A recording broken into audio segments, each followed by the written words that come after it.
amigos, ¿cómo estáis? Bienvenidos a la clase número 53 del taller de astronomía y astrofísica. Esta es la última clase hasta ahora porque más tarde, en la tarde del mismo día, porque son las 2:07 de la mañana, les voy a dar las clases de las 54 a las 64. De la clase 54 a la clase 64. Ok, tienes. El día de hoy vamos a ver continuar con el OA10 de las auroras. Y esta vez vamos a ver específicamente cómo se forman, porque en la clase anterior vimos que es una aurora. En la clase anterior a esa vimos lo último de los meteoritos del OA9.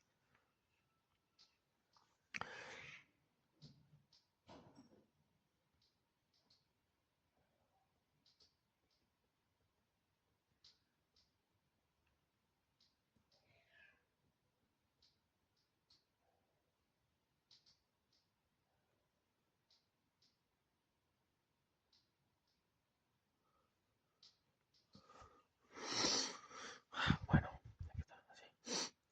Dada que tu solicitud actual es sobre cómo se forman las auroras, simplemente pregúntate sobre qué es una aurora. Además de temas relacionados con meteoritos y cometas, entiendo que buscas una explicación clara y concisa sobre el proceso de formación de las auroras, en relación directa con los temas anteriores, salvo para aclarar diferencias si es necesario, y sin vínculo con la minería como especificaste.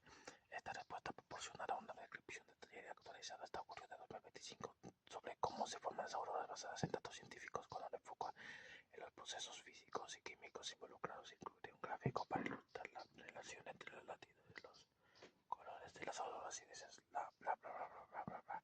Más detalles duda clara temblor como bla bla bla bla bla bla bla. Por favor, indícalo. Las auroras boreales en el hemisferio norte o australes en el hemisferio sur son fenómenos luminosos en la atmósfera superior de la Tierra, aproximadamente entre 80 y 500 kilómetros en la ionosfera, causados por la interacción de partículas cargadas del viento solar con el campo magnético terrestre o la magnetosfera y los gases atmosféricos, oxígeno y nitrógeno. A continuación detalla el proceso paso a paso. Un origen viento solar. Como dije antes, el Sol emite un flujo constante de partículas cargadas con electrones, protones y iones a velocidad de aproximadamente 400 a 1000 km por segundo, casi tan rápido como la velocidad del sonido, conocido como viento solar. Erupciones solares y CMES. Durante erupciones solares o eyecciones de masa coronal CMES en inglés Coronal Mass Ejections. El Sol libera ráfagas masivas de partículas aproximadamente 10 elevado a 16 a 10 elevado a 17 kilogramos y energía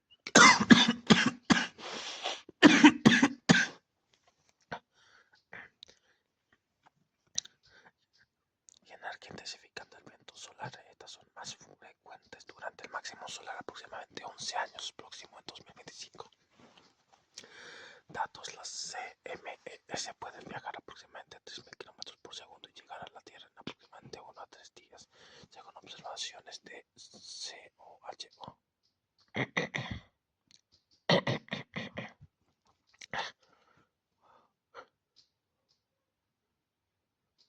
Bueno, ¿en qué está? Así, bueno.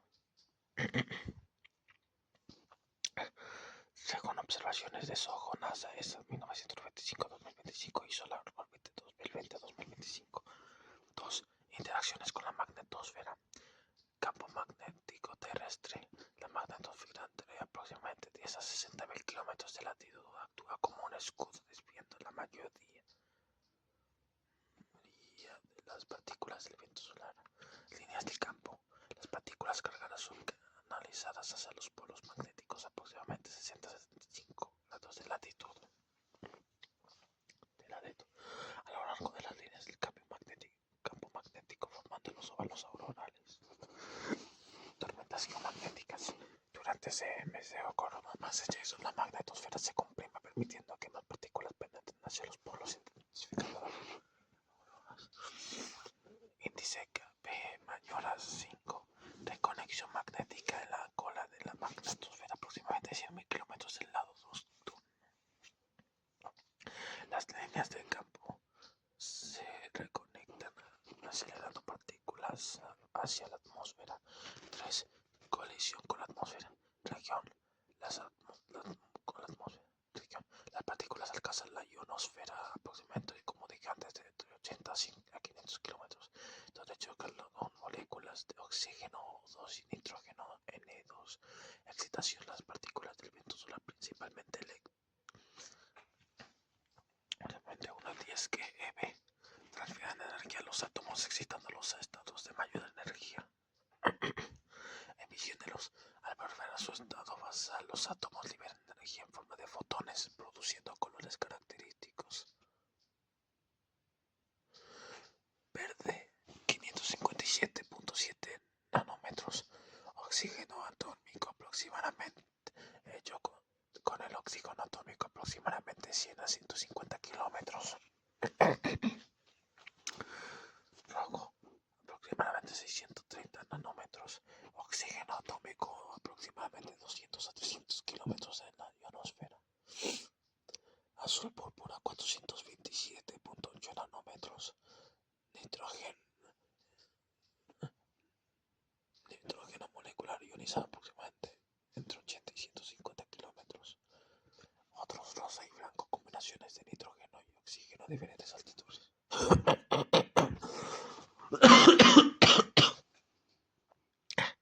4 factores que influyen.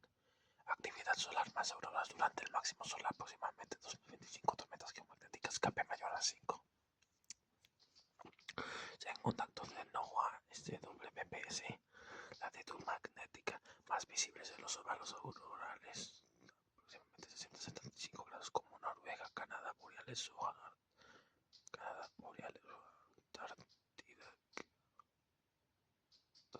Australia. Las boreales es del hemisferio norte y Australia del hemisferio sur. Altitud. Los colores dependen de la altitud del gas. 80 a 150 kilómetros nitrógeno de color azul, púrpura y oxígeno verde. 200 a 300 kilómetros oxígeno rojo. 300 kilómetros las emisiones rojas débiles como rosa o blanco. Condiciones cielos oscuros de noches despejadas, equinoccios, marzo-septiembre favorecen horas por alineación magnética.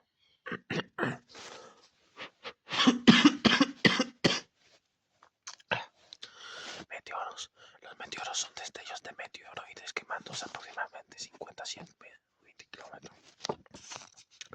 Mientras que las auroras son emisiones de luz por partícula solar aproximadamente 80 y 500 kilómetros, no están relacionados. Cometas. Los cometas son cuerpos helados que emiten gas y polvo cerca del Sol sin relación con auroras. Rayos cósmicos. Partículas de alta energía de fuera del sistema solar no son la causa principal de auroras, viento solar lo es. 6. Auroras en otros planetas. El mismo proceso ocurre en planetas con atmósferas y campos magnéticos. Júpiter, auroras intensas ultravioletas visibles por su fuerte campo magnético y partículas de helio. Estudiadas por Juno, NASA 2016-2025. Saturno, auroras ultravioletas detectadas por Cassini 1997 al 2017. Marte, auroras difusas sin campo magnético global observadas por MAVEN NASA 2014-2025. Datos. Los procesos son análogos, pero las composiciones atmosféricas, por ejemplo, hidrógeno en Júpiter, producen colores diferentes. 7. Importancia científica. Estudiar la interacción Sol-Tierra, la magnetosfera y la ionosfera, ayudando a predecir tormentas geomagnéticas que afectan satélites y redes eléctricas. Por ejemplo, el apagón de Quebec 1989. Cultural. Inspiran mitologías, por ejemplo, luces de los dioses en culturas nórdicas. Observación monitoreadas por NOAA de MSP y aplicaciones como Aurora, alas para predecir visibilidad. Gráfico colores de la aurora por altitud. Para ilustrar cómo los colores dependen de la altitud y el gas, aquí está un gráfico de barras. Miren, aquí hay otro gráfico de barras. Este de aquí es nitrógeno. Para el azul púrpura aproximadamente 80 a 150 kilómetros, intensidad relativa aproximadamente 10%.